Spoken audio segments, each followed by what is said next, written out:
사진에 보이는 것을 설명해 드리겠습니다.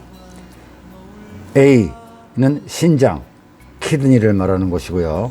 B는 네프론. 신장의 기능 단위로 각 신장은 100만 개 이상의 네프론을 보유하고 각 네프론은 세뇨관과 관련된 작은 혈관으로 구성되어 있습니다.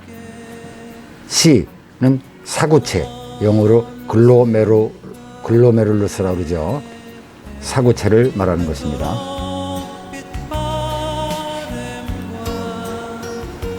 안녕하십니까, 최 원장입니다.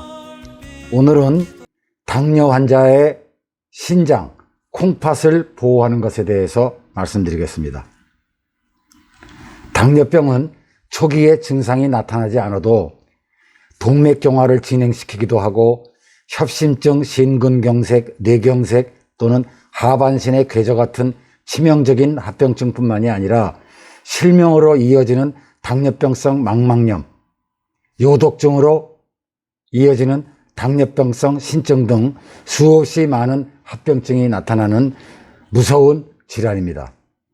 특히 당뇨병 환자는 3명 중 1명꼴로 당뇨병으로 인해 신장, 콩팥이 손상되고 혈청에 가장 풍부한 단백질인 알부민이 조금씩 신장에서 소변으로 누출되어 이를 미세 알부민뇨 또는 미세 단백뇨라고 말합니다.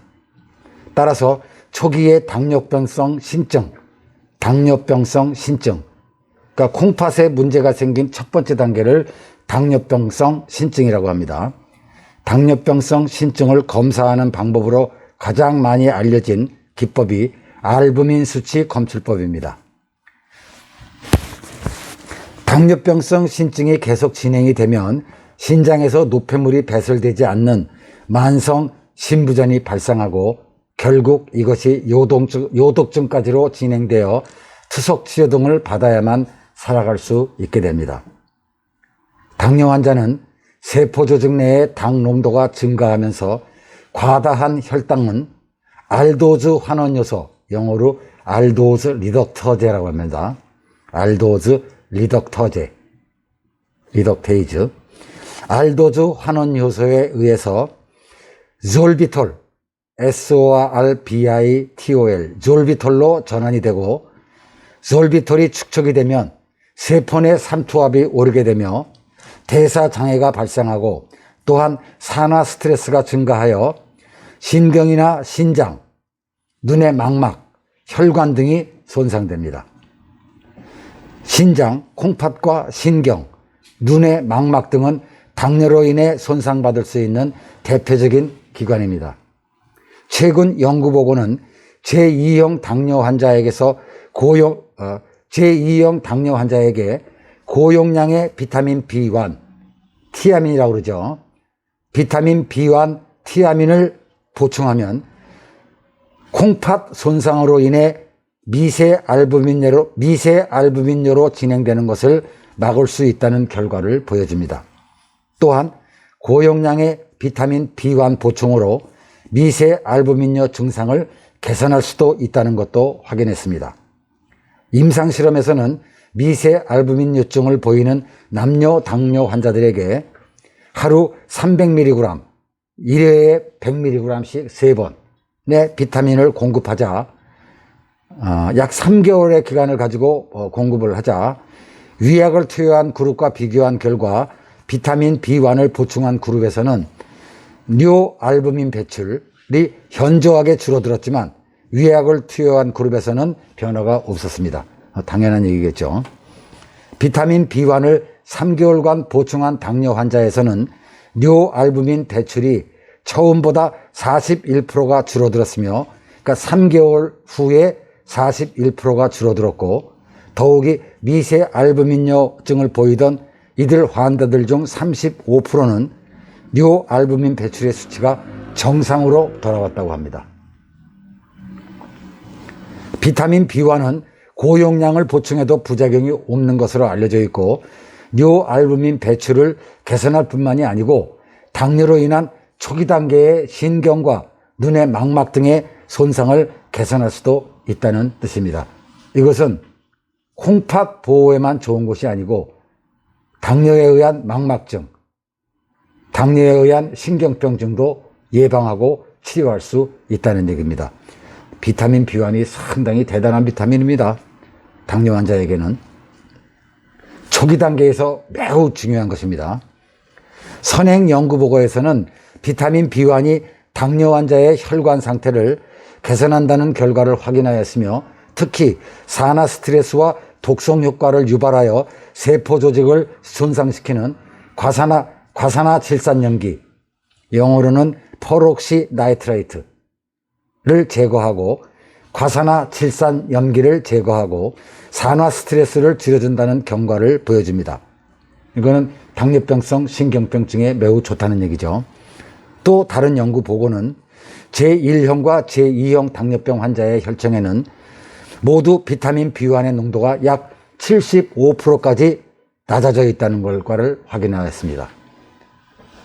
그러니까 당뇨 환자들은 거의 무조건 비타민 B1을 보충해야 된다는 얘기입니다. 수용성인 비타민 B1은 티아민이라고도 합니다.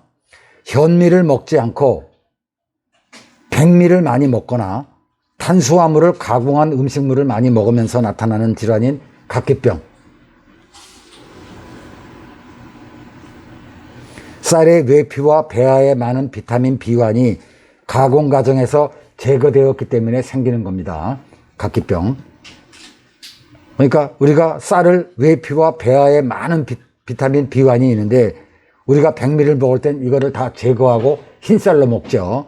그렇기 때문에 이것이 심하면 각기병이 되고, 이게 제거되었기 때문에 비타민 B1이 부족해서 우리가 열심히 쌀밥을 먹지만 비타민 B1은 부족하다는 얘기죠. 그러니까 다른 사람들은 또 모른다 하더라도 당뇨 환자는 무조건 비타민 B1을 보충해야 됩니다. 비타민 B1의 가장 큰 기능은 에너지를 생산하는 당 대사 과정에 필수적인 조여서 작용을 하는 것입니다. 또한 신경 전달 물질인 아세틸콜린의 합성을 도와 신경 자극을 조절하고 가슴, 심장의 건강을 유지하는 작용도 합니다. 당뇨 환자뿐만이 아니라 심장의 펌프 기능 장애로 인하여 전신 정맥계에 우려를 일으키는 심장질환인 우렬성 심부전, 영어로 congestive heart failure, 우렬성 심부전 치료에도 비타민 B1의 보충은 필수적입니다. 당뇨 환자에게 매우 중요하다는 얘기죠. 특히 커피나 차, 탄산음료 같은 이뇨작용이 강한 음료를 많이 마시는 분들은 반드시 비타민 B1의 보충이 필요합니다. 당뇨 환자가 아니래도 커피를 하루에 3잔, 5잔, 6잔 먹는 사람들, 툭하면 탄산음료를 먹는 사람들, 햄버거에다가 코카콜라를 먹는 분들, 이런 분들은 꼭 비타민 B1의 보충이 필요하다는 것입니다. 비타민 B1은 현미의 배아나 통곡밀, 콩, 팥, 너트류, 씨, 특히 해바라기 씨를 말합니다. 그 씨 등에 풍부하게 함유되어 있습니다. 곡류 중에는 현미 배아뿐만이 아니라 특히 팥에는 비타민 B1이 풍부합니다. 팥이 특히 당뇨와 신장에 좋다는 속설은 비타민 B1이 풍부하기 때문인 것으로 보입니다. 팥 삶은 물에는 자극성이 강한 사포닌 성분이 들어있기 때문에 가정에서 보통 때는 팥 삶은 물을 버리지만 급성 신장염 등에는 팥 산물물 자체가 약이 되기도 합니다. 그러므로 콩팥에 문제가 있는 분들은 팥 산물물을 버리지 말고 전문가와 상의한 후 섭취하는 것도 괜찮겠습니다. 여기서 중요한 것이 또 있습니다. 체내에서 비타민 B1의 흡수를 돕기 위해서는 비타민 B6와 비타민 B12 그리고 폴릭 아시드, 엽산의 보충이 필요합니다. 왜 이 세 가지를 보충해줘야 되냐 하는가를 설명드리겠습니다.